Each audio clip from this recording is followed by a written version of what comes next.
Welcome and thanks for your interest in homeschooling. In this episode, I'm just going to give you some basic information on how to homeschool, and it deals with Ontario primarily, but I'm also going to give you information that is of wider interest to homeschoolers everywhere. So I'm trying to make it as applicable as possible. In the US and Canada, homeschooling is different. In different states and different provinces, they have different rules and regulations, so that's why it's difficult to give you just a how to homeschool and then make it apply throughout. So again, but some of the information will be relevant to homeschoolers everywhere. In Ontario, for instance, it's a fairly low level of regulation, and throughout you can sort of think about it as low regulation, moderate regulation, and high regulation. And in Ontario, we have pretty low regulation, which essentially means that, as you'll see, you just have to notify the board and let them know that you've now decided to homeschool. In other places, they may require a more intrusive type of process where there's higher regulations such as standardized testing and so on. I just want to assure everybody that homeschooling has now become normalized. So in the past, researchers would find it that they could sort of categorize homeschoolers into particular groups. But what researchers are now finding is that so many different people are doing it that the only thing that they have in common is the fact that they homeschool. So a whole bunch of different people and a whole bunch of different groups are doing it, and it's not specific. Homeschooling is not specific to a particular population anymore. The number of homeschoolers, I just want to read to you, again, just to give you a sense of how many people are doing this. Ray estimates that 50,000 to 95,000 students were being homeschooled in Canada during the 2000-2001 school year, and these numbers are likely going up, and 1.7 to 2.1 million in the United States during the 2002-2003 school year. So there's quite a number of people, obviously, that are homeschooling, and again, largely because now it has become normalized, where people don't see it as people see it as something that's viewed as not being radical, but just something that people do, and it's a legitimate option for people.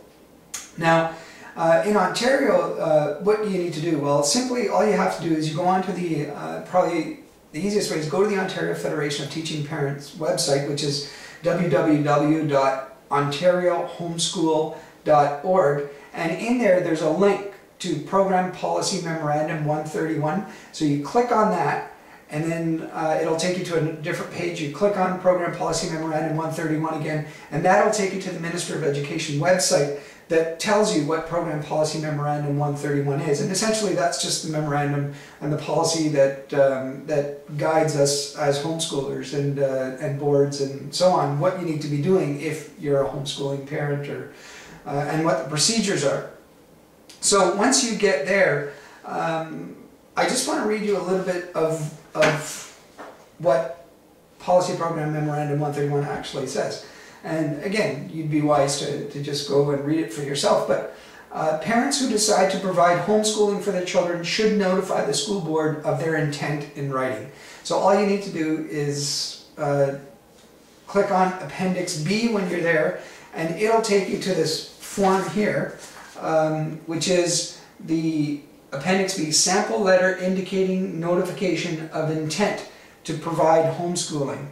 And you can see it's not very onerous to do. Once you get the form, you just put, say what board you're going to send it to, put your name down, the names of your children, their gender, their date of births, and then your phone number, mailing address, and then your home address, and then you just respond to this. I wish to notify whatever district school board that I will be providing homeschooling for our children starting in, and when you wish to start. And then it simply says, we understand our responsibility under the Education Act to provide satisfactory instruction for our school-age children, and do hereby declare our intent to do so. So once you've filled out that form, you send it off to the board, and you're done. You're ready to start homeschooling. They'll send you a notification saying that they've received that, and there's a copy of what that looks like as well. a sample letter in response to a parent's notification, and that's Appendix C if you want to see what that looks like. I just want to read a little bit more about what it says in the Program Policy Memorandum 131. When parents give a board written notification of their intent to provide homeschooling for their child, the board should consider the child to be excused from attendance at school in accordance with subsection 21(2) Clause A of the Education Act. So once you've submitted this, then the board should excuse your child from attendance at school. And another interesting part of this is, whether meeting with the family or reviewing information submitted in writing, board officials should recognize that the methodology, materials, schedules, and assessment techniques used by parents who provide homeschooling may differ from those used by educators in the school system. For example, the parent may not be following the Ontario curriculum, using standard classroom practices in the home, or teaching within the standard school day or school year. So that what happens in a homeschooling family doesn't necessarily have to replicate what's happening in the school. Now, there are some homeschoolers who choose to replicate what happens in the school in their own home, but there are also some alternative ways of delivering pedagogy, which is unschooling and so on, where it's child-centered, learner, democratic approaches where you follow children's lead. And so there are different options there that can be followed. So just to come back a little bit now to give you a bit more information around this. So it's important to note also that in my experience and work with OFTP and in other areas, that I've had to intervene on behalf of parents, because sometimes boards, superintendents, principals were misinformed or acting beyond their mandate, and so they contacted the Ontario Federation of Teaching Parents, for example, and I became involved in some of those, and it led to a positive resolution for the parents. So sometimes people are still, although homeschooling is normalized, but people are still not informed or well enough informed about what homeschooling entails and what are parents' options and rights when they do choose to homeschool. So again, the best thing to do there is to read and familiarize yourself with Program Policy Memorandum 131, which gives you a lot more information. And again, it's important to note that homeschooling is a legitimate option in Ontario. Homeschoolers are simply required to provide sufficient instruction. And there are all kinds of internet groups as well that are available as resources that you could use. And they're very, very valuable. There are so many people that are doing homeschooling now that people have come out of their homes and joined communities in some cases, created co-ops.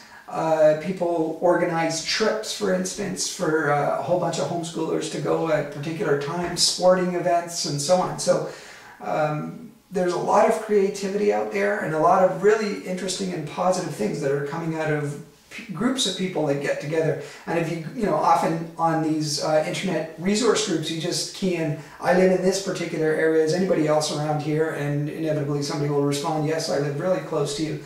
And there are a whole bunch of other people that live close to you that are also homeschoolers, and we get together and so on and so forth. So again, there's a myriad of supports that are available through the internet in your own communities and so on. So it's not something that you have to do all alone by yourself in isolation, but you can make use of these different resources that are available to you. In Ontario as well, it's important to note, as I mentioned earlier, that we have low regulation requirements, so you don't have to write any tests